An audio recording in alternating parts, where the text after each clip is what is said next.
Olá, sejam muito bem-vindos a mais um podcast, um videocast, horário de visita do Hospital São José. O nosso assunto de hoje vai trazer um alento e algo muito confortante para os nossos corações, porque a gente tem duas pessoas experts nesse assunto, onde tratar, ajudar, acolher as pessoas é o que elas fazem todos os dias. Nós conversamos hoje com duas das psicólogas do Hospital São José. Meninas, sejam muito bem-vindos, Elaine, Fê, é uma alegria ter vocês aqui conosco. E hoje a gente vai falar um pouquinho, né, sobre essa rotina que vocês, como psicólogas, têm no Hospital São José. A gente sabe que muitas vezes o acolhimento, o atendimento, né, psicológico é muito necessário. Eu queria que vocês contassem um pouquinho para as pessoas, né, porque muitas vezes as pessoas entendem o ambiente hospitalar como algo só com o médico, né, mas existe uma equipe multidisciplinar por trás desse atendimento também, né? Sejam muito bem-vindas. Obrigada, Kátia. Uma alegria estar aqui. Conta um pouco pra gente como é que é o atendimento, o acolhimento das pessoas, dos pacientes de modo geral. Eu sei que existem outras psicólogas que são divididas entre setores, digamos assim, né? Como é que é o trabalho de vocês lá dentro? Então tá. Obrigada, né, pelo convite. A gente fica extremamente feliz, né, por esse convite, por esse reconhecimento, né, ao nosso trabalho. Hoje somos em 4 psicólogos, né? Eu, Elaine, a Fê, o Alexandre e a Elô. Então a gente fica separados, né, numa teoria, a gente fala, né? Mas todos temos portas abertas para atender em todos os setores, né? Então a gente fica separado, sim, para facilitar a referência do setor, né? Se alguém precisa de alguma necessidade, já sabe onde chamar. Mas a gente pode atender em qualquer setor, né? De acordo com a demanda. Se a Fê não estiver na UTI, por exemplo, que é o local dela de referência, a gente atende essa demanda. E como é que funciona, assim? O paciente chamou vocês, o médico ou o enfermeiro do setor chama vocês. E como é que é a abordagem? Como é que é esse acolhimento? Porque eu vejo que vocês têm uma preocupação muito forte, assim, né? De um cuidado quase que familiar, assim, né? Um apoio, um amor, né? Um carinho pelos pacientes. Como é que funciona? Chamou, vocês vão lá? Como é que é? Nós temos algumas modalidades, né? Que facilitam a nossa compreensão, assim, de onde os chamados vêm. Então, no primeiro momento, a gente tem o contato pelo WhatsApp, que todos os enfermeiros, né, toda a equipe, alguns médicos, inclusive, têm esse acesso, né, com os nossos WhatsApps. Nós também temos através do sistema, né, em que nós acessamos o sistema diariamente e né, bastante frequentemente também durante o dia, e aí ali nós sabemos onde, né, somos chamados. A gente pode ser chamado para pedido de parecer, podemos ser chamados também para atendimento ou, né, acompanhamento dentro do plano terapêutico médico multidisciplinar, mas a gente também tem casos de pacientes, por exemplo, que nós atendemos na quimioterapia, né, ou na radioterapia, ou na hemodiálise, né, que estão em atendimento ambulatorial e que algumas vezes internam e pedem para nos chamar.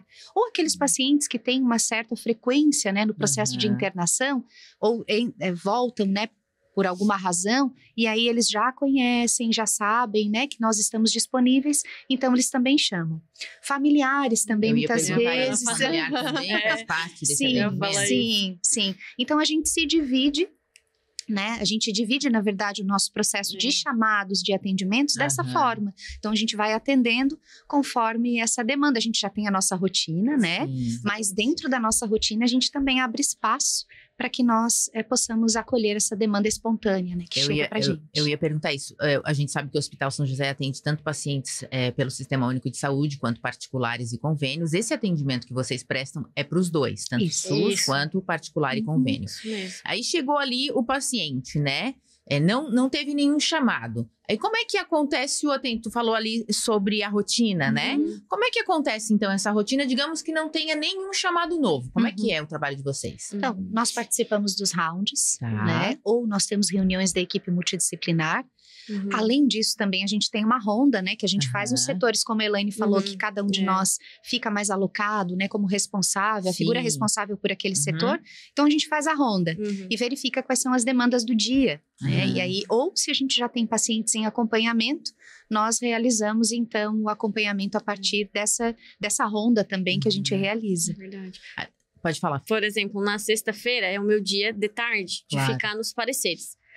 não tinha parecer. O que eu fui fazer? Fui lá nos meus pacientes do transplante, né? Que é um setor muito importante para o hospital, né? Então, eu fui lá dar o acompanhamento psicológico, entender como é que estavam as demandas deles, emocionais, né?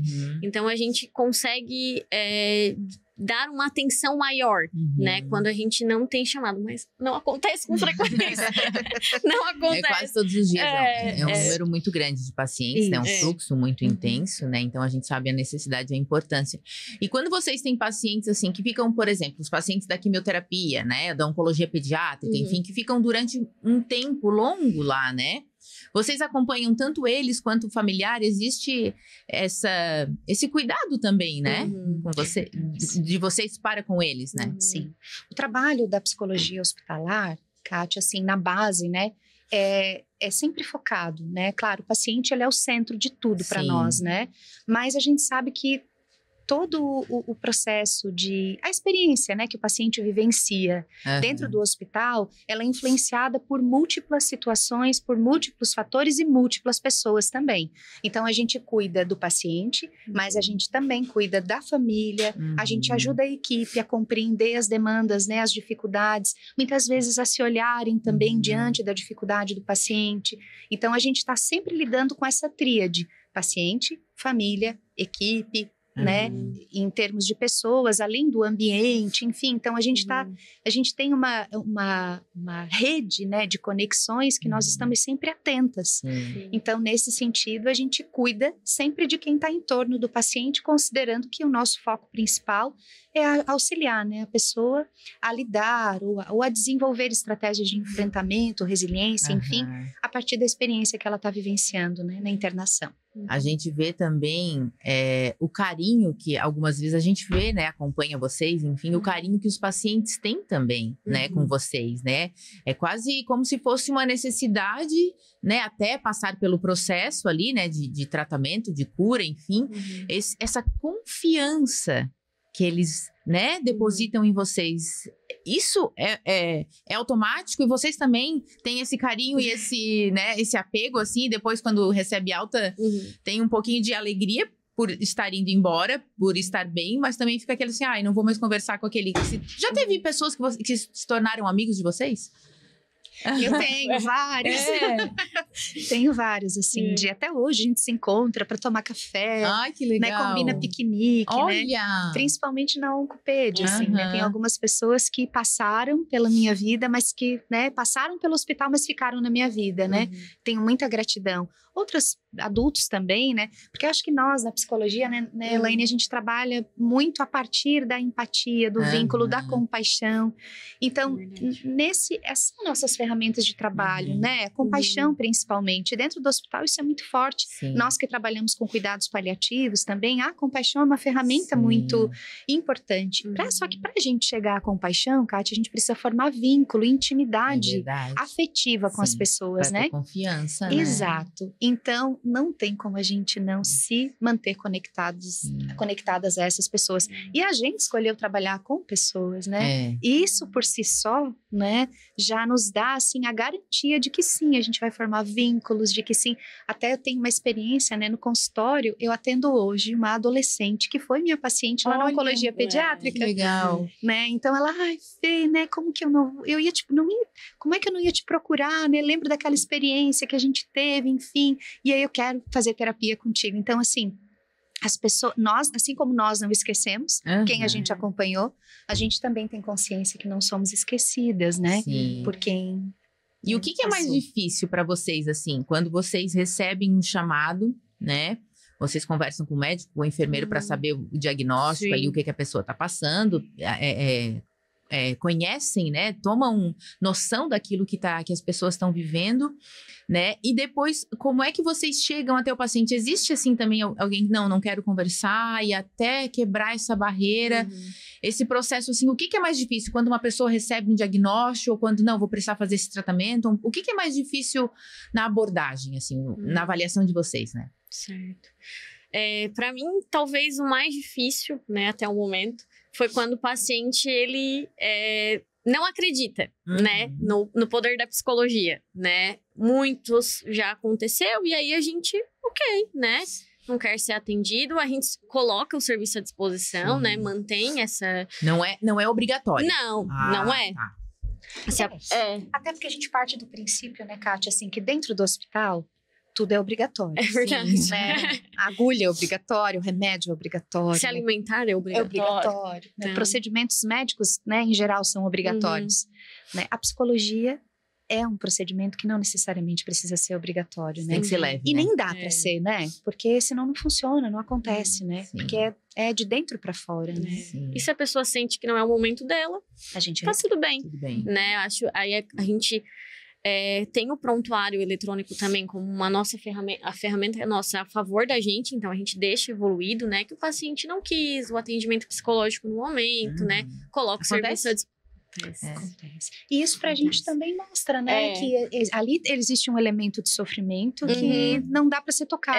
Como se fosse uma ferida que não dá para ser mexida ali, que tem que ser mexida no centro cirúrgico. Então a gente entende que, ok, a gente vai respeitar, esperar aquela dor mais aguda passar e a gente fica, como a Elaine falou, assim, à disposição. A gente tá aqui. Né? A gente, pelo menos, a gente oferece, né? Então, ok, você não quer ser atendido hoje, mas eu posso passar aqui amanhã para ver como é que você tá? Aí mostra esse carinho, esse cuidado, né? Eu acho que quando mostra o carinho, o cuidado, acho que a pessoa já vai ficando um pouco menos resistente, né? E vai que não, aquela lá quer me ajudar. E também é um momento de dor. Eu sempre falo que quando as pessoas vão pro hospital, né? Nada é muito bom ali, a não ser para ganhar filho, né? Então, assim, quando a pessoa vai é sempre por algum problema, né? Então, assim, é algo muito difícil de lidar mesmo. Eu tô aqui porque eu preciso ser tratada, eu tô com algum problema, eu tô doente, eu preciso, né, eu acho que a primeira coisa, não sei, vocês vão me orientar melhor, né? Mas, assim, eu preciso primeiro ser tratado da minha doença, né? Mas, ao mesmo tempo, a parte psicológica da pessoa precisa também. Eu lembro que a minha mãe, a Fernanda conhece a minha mãe, né? Eu lembro que a minha mãe, quando ela foi diagnosticada com câncer há 11 anos atrás, graças a Deus já tá tudo certo, mas eu lembro que quando ela teve ajuda ali psicológica, foi muito melhor para ela passar pelo tratamento de quimioterapia. Aquilo ajudou muito, tanto que ela se recuperou muito. Isso, existem dados comprovados que quando a pessoa tá bem, ela consegue vencer melhor uma doença? Vocês têm essas informações assim? Bom, Kátia, cientificamente a gente não tem, assim, uma comprovação absoluta a esse respeito. O que a gente percebe, assim, pessoas que são mais automotivadas, que são resilientes, elas tendem a reunir outros fatores, e até biologicamente falando, né, o sistema imunológico tende, né, a se reorganizar e se reorientar melhor. Com o sistema imunológico melhor orientado, melhor organizado, a gente tem, obviamente, melhores condições para atravessar um tratamento oncológico ou qualquer outro tratamento, e, né, isso também contribui com o processo de cura, né, de regeneração do organismo e tudo mais. Mas não necessariamente isso a gente poderia considerar, por exemplo, que esse é um fator que guia, por exemplo, o processo de cura, né? Influencia. Um tratamento é algo instável, né? Tu passa por diversos momentos, diversas fases num tratamento, mesmo que seja oncológico, um tratamento de doença renal, né? Enfim, ele passa por diversas fases. E o nosso emocional também, ele vai, né, trabalhar de acordo com o que aparecer, né? Com que a doença trazer para ele, né? E a gente tá ali para amparar, né? O que a gente sempre... eu sempre tento buscar isso com os pacientes, né? A gente tá aqui para te segurar, para te amparar, porque a gente sabe que sozinho é mais difícil, né? Mas aí eu sempre reforço também a questão da equipe multiprofissional também, né? A gente tem uma equipe aqui por detrás, né? Que tá para amparar você. Então, o que precisar, a gente sempre vai estar aqui à disposição. A gente viu que na pandemia, né, o número de pessoas que procuravam ajuda psicológica aumentou muito dentro do hospital. Isso aconteceu, né? Esse amparo, esse cuidado com os colaboradores foi muito importante, né? Vocês viram, não sei, né? A Fernanda também atende em consultório, enfim, também atende, Elaine, em consultório ainda não. Mas a gente viu que a procura por terapia e por essa ajuda, assim, aumentou muito, significativamente, né? Isso ainda há essa continuidade ou as pessoas ainda relaxam e eu não preciso de terapia. Eu sou da opinião de que todo mundo tinha que fazer terapia. Somos suspeitas. Eu sou dessa opinião. A gente não pode opinar nisso. Mas essa busca tinha. E agora essa busca continua? Muito. Crescente, Kátia. Acho que a pandemia, né, Elaine, fez com que as pessoas despertassem para muitas coisas. E dentre elas, essa questão do autocuidado, do autoconhecimento, né, da autopercepção, de realmente, assim, entender como que você funciona, principalmente para lidar com situações de crise. A gente já entendeu que a gente está vivendo em uma era em que as crises estão começando a se tornar recorrentes, né? Tudo muito rápido, tudo muito, né? Fast food quase, né? Não só a comida, mas em todos os aspectos. As pessoas querem tudo agora para agora. E a gente se vê nessa loucura de querer fazer as coisas o mais rápido possível. Quanto mais tu faz, mais coisas tu tem para fazer e tu acaba não esquecendo um pouco de cuidar, né? Claro. Da gente. Exatamente. E aí a nossa adaptabilidade, ela, né, precisa estar ok com todas essas demandas que a gente tem à nossa volta. E para isso a gente precisa de autoconhecimento, né? Então a busca, tanto dentro do hospital quanto fora dele, né? Por autoconhecimento, por melhora realmente, assim, da conexão consigo mesmo, até para conseguir angariar recursos, né? Para lidar com essas realidades muitas vezes difíceis, né? Para algumas pessoas mais, para outras menos. E aí a psicoterapia é a ferramenta principal para isso. Infelizmente aconteceu a pandemia para a expansão do trabalho do psicólogo. Isso existe um marco, né? A pandemia, a nossa expansão no nosso trabalho, né? Foi reconhecido, a gente ganhou muito mais espaço, né? Só que aí, quando a gente fala de tratar emoções, não é algo simples, né? É algo complexo, que demanda tempo e cuidado, né? Então, não é do dia pra noite que tu vai estar bem com as tuas emoções. Não é assim, né? E aí, também a gente tem que deixar isso claro pro nosso paciente, né? Que não vai ser algo rápido e fácil de se resolver, né? A gente precisa também querer, né? E ter abertura, percebe isso, né? No hospital, às vezes pacientes que vão e voltam, né? Precisam ter um cuidado, né? Psicológico muito intenso. E a Fê também estava comentando a respeito que vocês também têm esse trabalho muito bacana dos cuidados paliativos ali dentro do hospital, né? Explica um pouco para as pessoas o que é esse atendimento de cuidados paliativos, como é que funciona, porque hoje a gente já saiu o tabu, digamos assim, né? Não precisa falar nisso de cuidados paliativos, mas é muito necessário e importante. O hospital tem esse cuidado, né? Exatamente. Que para nós, assim, é uma honra, né? Eu que já tenho uma trajetória de quase 16 anos, né, dentro do hospital. Desses 16 anos, 15 são de oncologia. Claro, assim, no Brasil, o cuidado paliativo, ele é muito forte ainda dentro da oncologia, né? A gente sabe que cuidado paliativo, ele é uma estratégia, né, de cuidado que auxilia muito na ampliação da qualidade de vida de pessoas que são diagnosticadas com uma doença crônica ou com uma doença que é difícil responder, né, do tratamento convencional. E aí, tratadas por uma equipe, é claro que o nível de qualidade de vida, além, né, dos recursos que essa pessoa pode ter, né, além dos que já são ofertados, né, pelos tratamentos convencionais, podem ser extremamente benéficos e, inclusive, não só, né, melhorar a qualidade de vida durante o tratamento, durante o processo, né, do curso, né, que a doença inevitavelmente faz, mas para que essa pessoa também, ao longo desse processo, tenha a redução, né, do sofrimento. Cuidado paliativo cuida das pessoas, ele não cuida da doença, né? Essa é a diferença, né? E a gente tem a alegria de poder trabalhar com isso, e é uma alegria mesmo a gente poder, porque o nosso trabalho é muito focado em reduzir o sofrimento das pessoas, independente de ser espiritual, emocional, social e só psicológico ou físico, né? A gente tem essa tendência, né, de buscar esse cuidado nessa amplitude, e o cuidado paliativo, ele tem essa proposta, né? Então, para nós, assim, é uma satisfação, porque a psicologia tem muitos recursos, né? A gente trabalha desde a espiritualidade, a gente consegue trabalhar as demandas psicossociais, a gente consegue auxiliar no alívio de sofrimento físico, inclusive, né, com técnicas específicas, e a dimensão psicológica, como a Elaine falou, que embora, né, seja complexo, enfim, mas a gente tem recursos para acessar tudo isso. Né? E junto com a equipe, né? Porque aí cada membro da equipe tem as suas estratégias específicas também para auxiliar no alívio do sofrimento. Então a gente consegue abarcar uma demanda muito extensa e intensa de sofrimento desses pacientes e ajudar no alívio, ajudar a terem qualidade de vida no tempo que se tem. Sim. E a gente já está se encaminhando aí pro final do nosso podcast, mas quem sabe a gente faz uma mesa maior com todos os psicólogos aqui. Que delícia, legal. Botar mais cadeira aqui. Isso é legal. Eu acho que um atendimento terapêutico aqui para mim, para todo mundo que está aqui no estúdio, enfim, né? Mas eu acho que é bacana. Mas assim, se fosse para vocês recordarem de alguma situação, assim, de algo que marcou a vida de vocês, assim, né? De algum atendimento, se vocês pudessem contar uma historinha de cada, porque eu acho que histórias, elas nos fortalecem, elas nos deixam, né, entender que é possível melhorar, é possível ter uma recuperação melhor. Tem alguma história que marcou a vida de vocês, assim, uma de cada? Eu tenho várias, né, mas aqui, assim, a que tá aqui no meu coração agora para contar é que emergiu de uma menininha que eu acompanhei na oncologia pediátrica. Quando eu a conheci, ela tinha 6 para 7 anos. E aí ela ficou, né, o tempo do tratamento, foram 5 anos, os primeiros 2 anos foram mais intensos na internação, e um dia, né, ela chegou assim para mim e disse: Fê, pode dormir comigo na Casa Guido?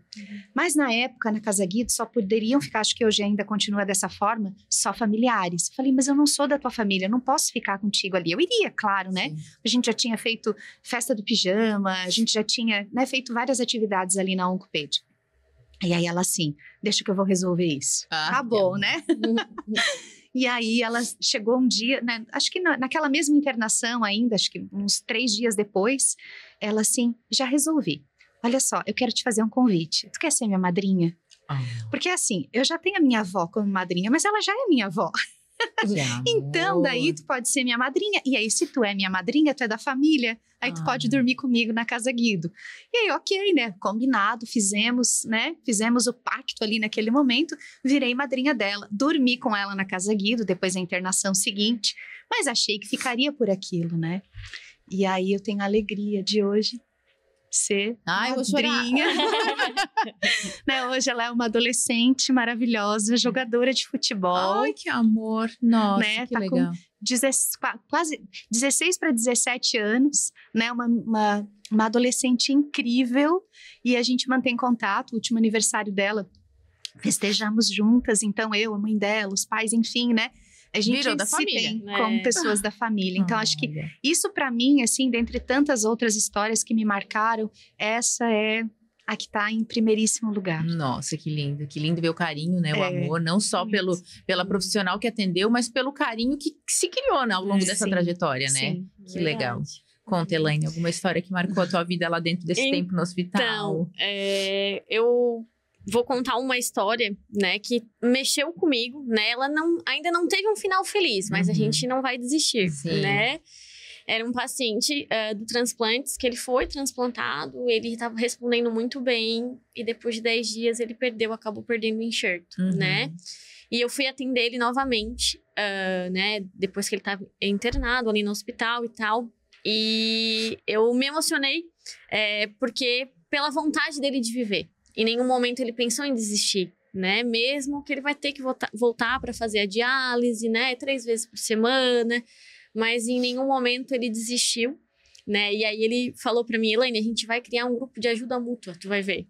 Então, assim, isso, ele mexeu comigo, né? Foi um paciente que mexeu comigo, assim, que a gente tá construindo um vínculo, né? Mas é para ver que mesmo quando a história não acaba da forma que a gente gostaria que acabasse, mesmo assim a gente ainda traz uma mensagem, né? Traz uma missão, um significado. Sim. Então, a psicologia tem disso, né? Esse carinho, né? Esse vínculo, assim, que é muito importante. Mas é muito legal saber as conexões que são feitas, né? Sim. Porque a Elaine acabou de dizer, né? Mesmo não tendo ainda a resolução do problema 100%, ele tá, com a ajuda de vocês, tendo força para passar por esse processo, né? Então, pra continuar.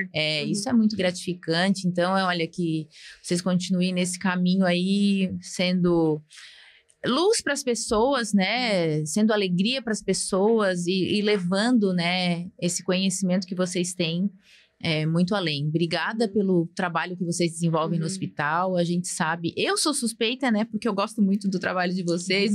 Vez ou outra eu tô lá recorrendo para um conteúdo pra gente poder, né, ilustrar um conteúdo, porque eu acho que é muito importante as pessoas terem essa percepção. E sucesso sempre para vocês e toda a equipe, né? Obrigada mesmo pelo carinho, por ter participado do nosso podcast.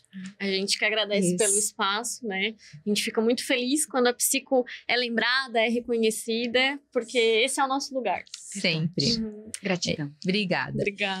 Então é isso, nosso podcast de hoje, do horário de visita do Hospital São José, fica por aqui, mas a gente se encontra certamente em alguns próximos episódios que virão por aí. Obrigadão e até mais.